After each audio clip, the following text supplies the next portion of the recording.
उत्तराखंड विधानसभा के मानसून सत्र की आज से होगी शुरुआत। पहले दिन स्वर्गीय चंदन रामदास को श्रद्धांजलि देगा सदन। कल आएगा अनुपूरक बजट।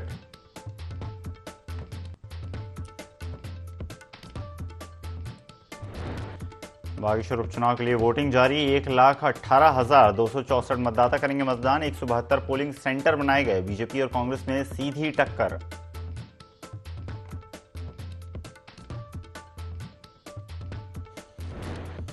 कांग्रेस अध्यक्ष मल्लिकार्जुन खड़गे ने पार्टी के केंद्रीय चुनाव समिति का किया पुनर्गठन। पूर्व नेता प्रतिपक्ष प्रीतम सिंह को बड़ी जिम्मेदारी। कांग्रेस की केंद्रीय समिति में किए गए शामिल।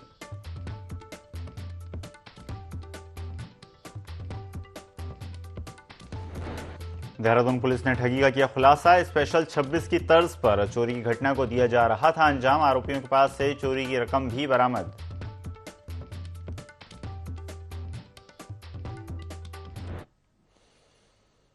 नमस्कार, स्वागत है आपका IND 24 में। मैं हूं आपके साथ ईसा अहमद। बुलेटिन की शुरुआत करते हैं देहरादून से आ रही बड़ी खबर के साथ, जहां पर उत्तराखंड विधानसभा के मानसून सत्र की आज से शुरुआत होगी।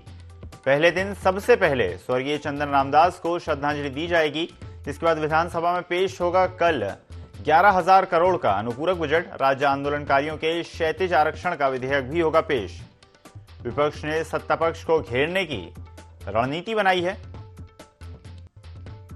इस खबर पर ज्यादा जानकारी के लिए हमारे सहयोगी विनय हमारे साथ जुड़ गए हैं। विनय, आज से विधानसभा सत्र शुरू होने वाला है। कई सारे विषयों पर चर्चा की जाएगी। क्या कुछ खास विषय रहने वाले हैं? जी सर, देखिए आपको बता दें कि विधानसभा का सत्र है वो आज से शुरू हो चुका है और ये जो सत्र है यहाँ पर लगभग 3 दिन जो है ये सत्र यहाँ पर जारी रहेगा। ऐसे में आपको बता दें कि जिस तरीके से यहाँ पर अगर विपक्ष की बात की जाए, जो विपक्ष है लगातार जो है यहाँ पर सरकार को घेरने की तैयारी में है। पूरी रणनीति के साथ जो है इस समय जो है यहाँ पर विधानसभा में यहाँ पर पहुंचे हैं सभी। और आपको ये भी बता दें कि यहाँ पर आंदोलनकारियों की अगर बात की जाए तो आंदोलनकारियों के 10% जो 36 आरक्षण है उसको पास करने की जो बात है वो भी यहाँ पर रखी जाएगी। और साथ ही साथ यहाँ पर अनुपूरक बजट की अगर बात करें तो अनुपूरक बजट जो है 11,000 करोड़ का वो भी जो है इस दौरान यहाँ पर पेश किया जाएगा। जी, तो जिस तरह से हम जानते हैं कि पहले दिन शुरुआत में सबसे पहले स्वर्गीय चंदन रामदास को श्रद्धांजलि दी जाएगी और साथ ही साथ जो अनुपूरक बजट है उस पर चर्चा की जाएगी कल। लेकिन उसके अलावा भी कई सारे विषय थे, जैसे कि जो एक बहुचर्चित मर्डर केस था उसको भी लेकर लगातार चर्चाएं चल रही थी कि इसका मुद्दा भी विधानसभा में उठाया जा सकता है। साथ ही साथ जो कई क्षेत्र थे जहां पर आपदा आई थी उनका भी मुद्दा विधानसभा में उठाया जा सकता है। विपक्ष कहीं ना कहीं इन सभी मुद्दों को लेकर सत्ता पक्ष पर हमलावर हो सकता है आज। जी बिल्कुल। इसमें देखिए जिस तरीके से यहाँ पर आज का जो पहला दिन है विधानसभा सत्र का, इस दौरान जो है यहाँ पर चंदन रामदास जी, स्वर्गीय जो चंदन रामदास जी कैबिनेट जो मंत्री रहे हैं उत्तराखंड सरकार में, उनको जो है पहले श्रद्धांजलि यहाँ पर दी जाएगी। उसके बाद में जो है यहाँ पर आगे की जो रणनीति है वो यहाँ पर तैयार की जाएगी। वहीं अगर विपक्ष की बात की जाए तो विपक्ष जो है यहाँ पर कई बड़े मुद्दे लेकर के जो है इस दौरान यहाँ पर हंगामा करने वाला है। क्योंकि देखा जाए तो जिस तरीके से यहाँ पर एक बेरोजगारी के मुद्दे की अगर बात की जाए तो बेरोजगारी का जो मुद्दा है एक बड़ा मुद्दा जो है उत्तराखंड में रहा है। और इसके अलावा यहाँ पर देखा जाए तो जिस तरीके से कानून व्यवस्था है, कानून व्यवस्था पर भी जो है विपक्ष ने लगातार यहाँ पर सवाल उठाए हैं। क्योंकि जिस तरीके से यहाँ पर अंकिता मर्डर केस एक बड़ा मामला यहाँ पर हुआ था, उसको लेकर भी जो है यहाँ पर लगातार कांग्रेस सरकार के ऊपर जो है घेराबंदी जो है सरकार के खिलाफ यहाँ पर की थी। तो कई ऐसे बड़े मुद्दे हैं जिनको लेकर के जो है विधानसभा में यहाँ पर बात की जा सकती है, जो हंगामा हो सकता है। जी विनय, जिस तरह से हम जानते हैं, जिस तरह से आपने अपनी बात में जिक्र भी करा कि बेरोजगारी एक बहुत बड़ा मुद्दा है उत्तराखंड का, और उत्तराखंड राज्य का ही नहीं कई सारे अन्य राज्यों का भी यही मुद्दा है। लेकिन उत्तराखंड प्रशासन और उत्तराखंड की सरकार खासतौर से कोशिश कर रही है कि किसी तरह से, क्योंकि टूरिस्ट स्पॉट काफी सारे हैं उत्तराखंड में, तो निवेश को आमंत्रित करा जाए उत्तराखंड में। इसी के लिए लगातार समिट भी आयोजित की जा रही है, आमंत्रित किया जा रहा है, कई सारे कार्यक्रम किए जा रहे हैं। तो उसको लेकर भी क्या लगता है, विधानसभा में किसी प्रकार की चर्चा हो सकती है सार्थक? देखिए जिस तरीके से आपको बता दें कि यहाँ पर जिस तरीके से जो विधानसभा का सत्र है यहाँ पर इस दौरान यहाँ पर शुरू हो चुका है। और इन्वेस्टर समिट की अगर बात की जाए तो ग्लोबल इन्वेस्टर समिट जो है वो भी इस दौरान यहाँ पर होना है। तो कई जो है यहाँ पर जो बेरोजगार हैं, बेरोजगारों के लिए भी काफी अच्छा मौका जो है इस दौरान उत्तराखंड में है। इससे पहले भी इन्वेस्टर समिट जो है यहाँ पर 2018 में उत्तराखंड सरकार द्वारा किया गया था। तो ऐसे में देखा जा सकता है कि सरकार पूरी तरीके से यहाँ पर युवाओं के हित के लिए जो है कार्य कर रही है, चाहे वो बेरोजगारी का मुद्दा हो या फिर जो है कोई अन्य मुद्दे हों। उत्तराखंड से जुड़े जो जितने भी जनहित के जो मुद्दे हैं उनको लेकर लगातार सरकार जो है प्रयासरत रहती है। लेकिन जो विधानसभा का सत्र है, विधानसभा का सत्र जो है इस बीच में जो है यहाँ पर खुद जो विपक्ष है, विपक्ष लगातार हमलावर रहता है। तो सरकार को घेरने की जो रणनीति है, तैयारी है, उस दौरान जो है यहाँ पर हंगामा करने की जो यहाँ पर चर्चाएं हैं वो इस दौरान यहाँ पर बनी हुई होंगी। जी बिल्कुल विनय, धन्यवाद हमारे साथ जुड़ने के लिए और जानकारी साझा करने के लिए। जिस तरह से विनय बता रहे थे कि कई सारे मुद्दे हैं जिन पर चर्चा हो सकती है विधानसभा में, कई सारे विपक्ष के सवाल हैं और कई सारी सरकारी योजनाएं भी हैं जिन पर विपक्ष का समर्थन चाहता है सत्ता पक्ष, लेकिन कितनी ज्यादा ये सार्थक चर्चा होगी ये तो आने वाला वक्त ही बताएगा। फिलहाल बढ़ते हैं अगली खबर की ओर, जहां पर बागेश्वर विधानसभा में है 188 बूथ और सभी पर लगातार उपचुनाव जारी है। आपको बता दें बागेश्वर में करीब 1,18,000 वोटर हैं, पुरुष मतदाता जिनमें से 60,000 हैं और महिला मतदाताओं की संख्या 58,000 है। सर्विस मतदाताओं की कुल संख्या 2,207 है। तो वहीं चुनावी मैदान में कुल 5 प्रत्याशी देखे जा सकते हैं। बीजेपी की पार्वती दास और कांग्रेस की बसंत कुमार के बीच खास तौर पर मुख्य रूप से टक्कर रहेगी। समाजवादी पार्टी से भगवती प्रसाद उम्मीदवार हैं, तो वहीं यूकेडी से अर्जुन कुमार देव और यूपीपी से भगवत कोहली लगातार मैदान में हैं।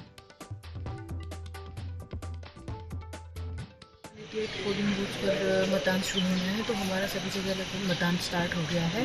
तो अभी 9 o'clock के जो 2 घंटे की मतदान की रिपोर्ट आएगी तभी पता चलेगा कितना परसेंटेज अभी वोटिंग हुआ है।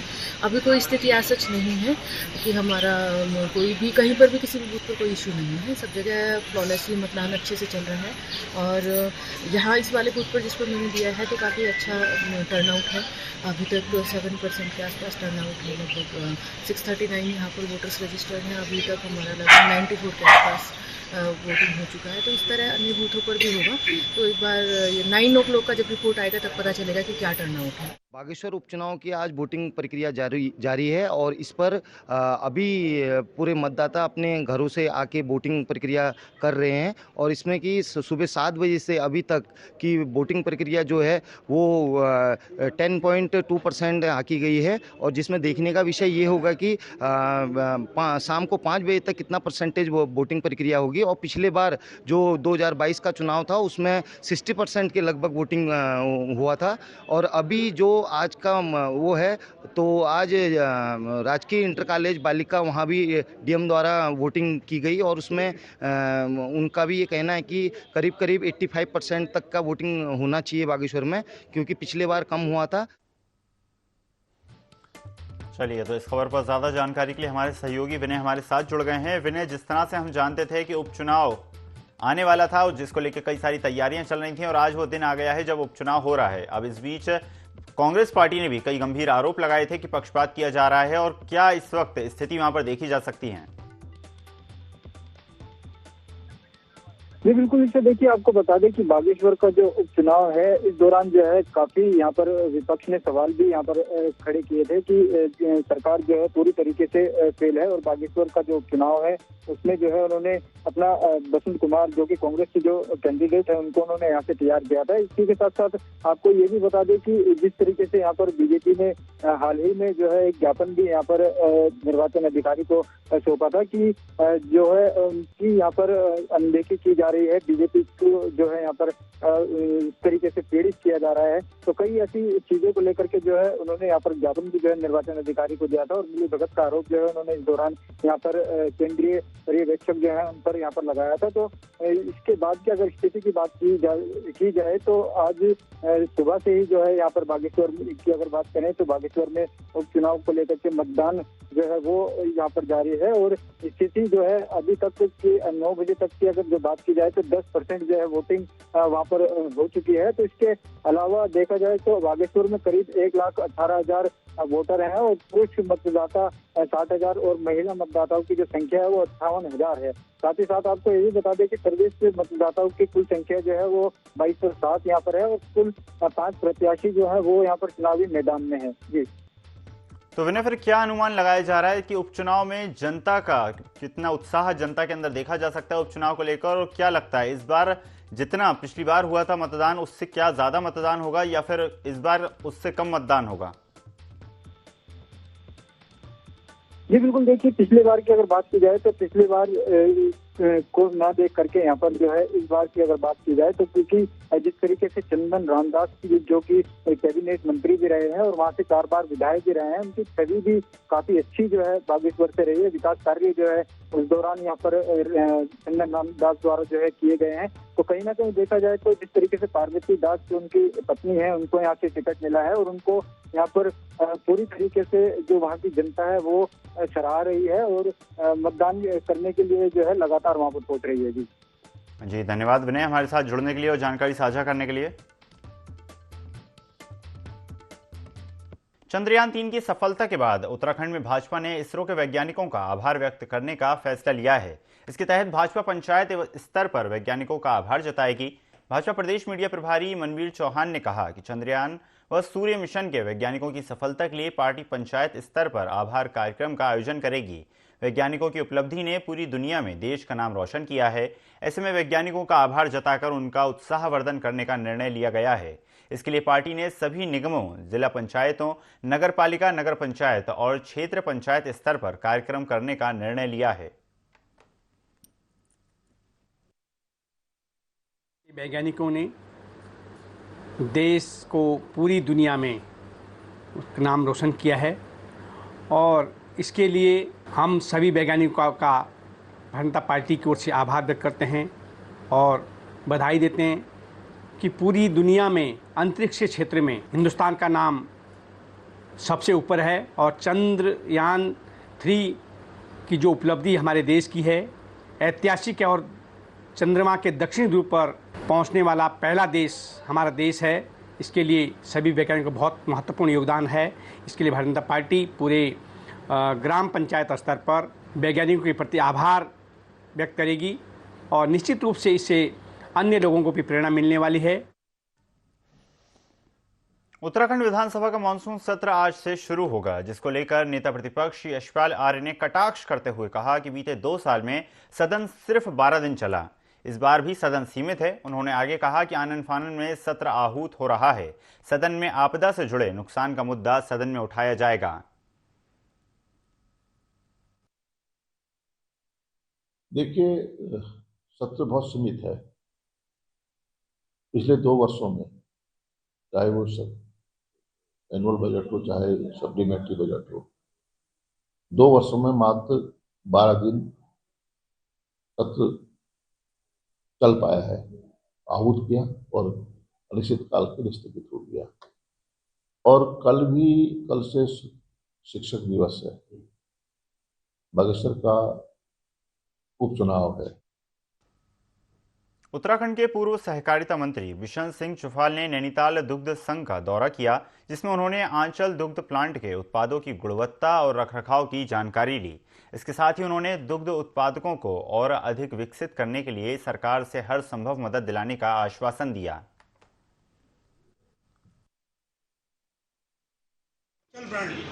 आज के बाद से और प्रगति करेगा, क्योंकि जिन्होंने सहकारिता की नींव को उत्तराखंड में मजबूत करा और कैबिनेट मंत्री सहकारिता के आप रहे और प्रदेश अध्यक्ष भारतीय जनता पार्टी रहे और लगातार परम सम्मानित आदरणीय माननीय बिशन सिंह चुफाल जी ने आज नैनीताल दुग्ध संघ का भ्रमण ही नहीं किया है। हम सब जो 29,000 दुग्ध उत्पादक हैं नैनीताल दुग्ध संघ और साथ ही जो फेडरेशन के प्रशिक्षण केंद्र में जहाँ से 52,000 उत्पादक जुड़े हैं, उन सबको आशीर्वाद दिया है। इसलिए सहकारी समिति का जब अनुभव था, इसलिए मेरे राजनीतिक जीवन में उससे पहचान है। आज मुझे यहाँ पर जो पहुँचाने का मेरे सहकारिता से सौभाग्य मिला मुझे कि आज लाल कुआं के जो यहाँ बोर्ड की बैठक, इस बोर्ड में आने का सौभाग्य मिला। सारी जानकारी मैंने ली, मुझे बड़ी खुशी हुई कि जो लाल कुआं है, ये लाल कुआं जो दुग्ध उत्पादन संघ है, ये पूरे प्रदेश का 60% दुग्ध उत्पादन।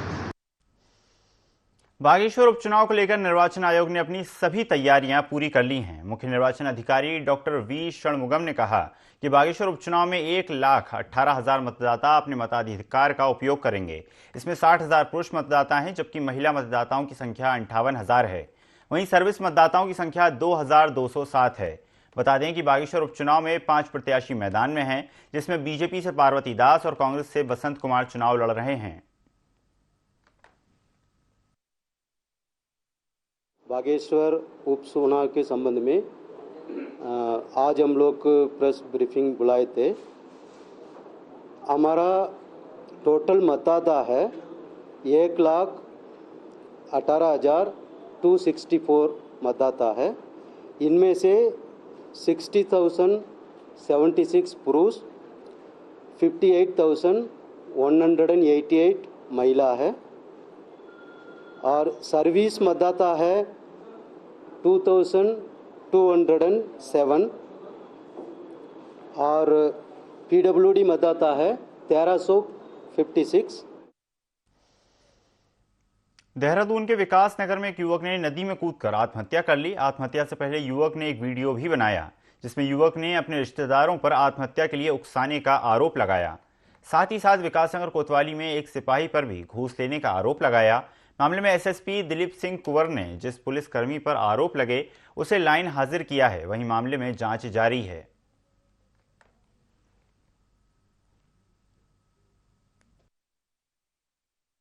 अजीत कुमार सन ऑफ सोहनलाल निवासी गुड्डिच विकासनगर के द्वारा जो बनाया गया जो वीडियो वायरल हो रहा है उसके संबंध में अवगत कराना चाहता हूं कि इस प्रकरण में मृतक की धर्मपत्नी लिखित तहरीर के आधार पर थाना विकासनगर में धारा 306 आईपीसी के तहत मामला पंजीकृत कर लिया गया है और मामले में विवेचना गतिमान है। उसमें वीडियो में एक हमारे कांस्टेबल विकास त्यागी के विरुद्ध भी कुछ टिप्पणियां की गई हैं और उन कांस्टेबल को तत्काल प्रभाव से मेरे द्वारा पुलिस लाइन देहरादून में लाइन हाजिर कर लिया गया है। उस पूरी घटनाक्रम की जांच सीओ विकासनगर करेंगे जो एक हफ्ते में मुझे रिपोर्ट प्रेषित कर देंगे। राजधानी देहरादून में लगातार डेंगू के मरीजों की तादाद बढ़ती जा रही है, जिसको मद्देनजर रखते हुए स्वास्थ्य सचिव आर राजेश कुमार ने देहरादून के कोरोनेशन हॉस्पिटल का जायजा लिया। डेंगू वार्ड में पहुंचकर मरीजों का हालचाल जाना और अधिकारियों को मरीजों के बेहतर इलाज के निर्देश दिए। लेकिन स्वास्थ्य सचिव का उस वक्त पारा चढ़ गया जब वे पैथोलॉजी लैब पहुंचे और पैथ लैब पर ताला लगा हुआ था। उन्होंने स्वास्थ्य अधिकारियों को तत्काल निर्देश दिए कि जिस तरह से डेंगू के मरीजों की तादाद बढ़ रही है, ऐसे में लैब को रात 8 बजे तक खोला जाए। 50+ केसेस हैं पूरे स्टेट में और यहाँ पर जनपद देहरादून में स्वाभाविक है कि सबसे ज़्यादा केसेस हैं, लेकिन हम लोग रेगुलरली सिचुएशन जो है मॉनिटर कर रहे हैं। हमारे समस्त अधिकारी फील्ड में हैं और जहाँ कहीं भी जो है कंप्लेंट्स आ रहे हैं हमारे द्वारा जो है कार्रवाई की जा रही है। नॉट ओनली गवर्नमेंट हॉस्पिटल्स बल्कि प्राइवेट हॉस्पिटल्स का भी निरीक्षण किया जा रहा है और ये इंश्योर हम लोग कर रहे हैं कि किसी प्रकार का भी ओवर चार्जिंग ना हो। कुछ जगहों पे कंप्लेंट्स आए थे, जैसे हरिद्वार में कंप्लेंट आया था कि डेंगू पेशेंट्स को इन पेशेंट में भर्ती जो आयुष्मान के तहत नहीं किया जा रहा है, तो उस चीज़ को भी हम लोगों ने संज्ञान में लिया है और ऐसे जहाँ जितने भी कंप्लेंट्स आए हैं हमने इंश्योर किया है कि उनका ट्रीटमेंट आयुष्मान में टेकअप। बागेश्वर उपचुनाव के लिए मतदान शुरू हो चुका है। जिला निर्वाचन अधिकारी अनुराधा पाल ने शहर के राजकीय बालिका इंटर कॉलेज में अपने मताधिकार का प्रयोग किया। उन्होंने आम जनता से अपने मताधिकार का प्रयोग करने की अपील की। बता दें कि विधानसभा बागेश्वर में 188 बूथ हैं। विधानसभा को 3 जोन और 28 सेक्टरों में बांटा गया है। क्षेत्र में नो शेडो एरिया बूथ हैं, जिसमें संचार के लिए पुलिस वायरलेस रिपीटर लगाए हुए है और 15 वन रिलायबल बूथ चिन्हित हैं। 188 पोलिंग बूथ पर मतदान शुरू होना है, तो हमारा सभी जगह लगभग मतदान स्टार्ट हो गया है। तो अभी 9 o'clock के जो 2 घंटे की मतदान की रिपोर्ट आएगी तभी पता चलेगा कितना परसेंटेज अभी वोटिंग हुआ है। अभी कोई स्थिति आज सच नहीं है कि हमारा कोई भी कहीं पर भी किसी भी बूथ पर कोई इशू नहीं है। सब जगह फ्लॉलेसली मतदान अच्छे से चल रहा है और यहाँ इस वाले बूथ पर जिस पर मैंने दिया है तो काफ़ी अच्छा टर्नआउट है। अभी तक 7% के आसपास टर्नआउट है। लगभग 639 यहाँ पर वोटर्स रजिस्टर्ड हैं। अभी तक हमारा लगभग 94 के आसपास वोटिंग हो चुका है। तो इस तरह अन्य बूथों पर भी होगा। तो एक बार 9 o'clock का जब रिपोर्ट आएगा तब पता चलेगा कि क्या टर्नआउट है। मौसम में आए परिवर्तन से लोहाघाट में बीमारियों का प्रकोप भी बढ़ गया है। उप जिला चिकित्सालय में मरीजों की भीड़ देखी जा रही है। चिकित्सक डॉक्टर ज्ञान प्रकाश के मुताबिक पिछले 2 हफ्तों से मौसम में आए परिवर्तन की वजह से लोग सर्दी, जुकाम, बुखार व खांसी से पीड़ित हो रहे हैं। ओपीडी बढ़कर 400 तक पहुंच गई है।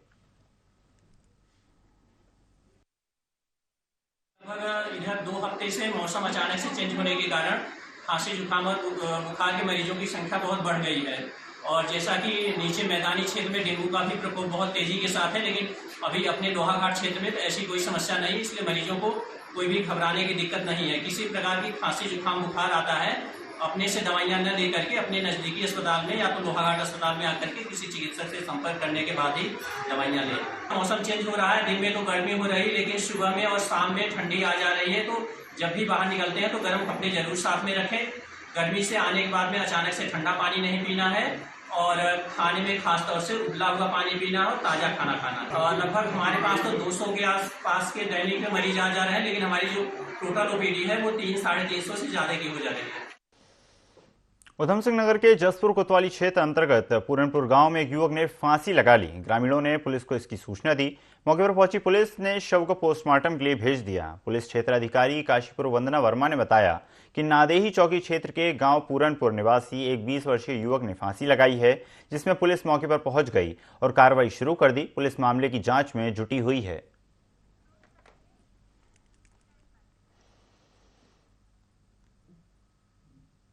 इस बुलेटिन में फिलहाल इतना ही। खबरों का सिलसिला लगातार जारी है, बने रहिए IND 24 के साथ। नमस्कार।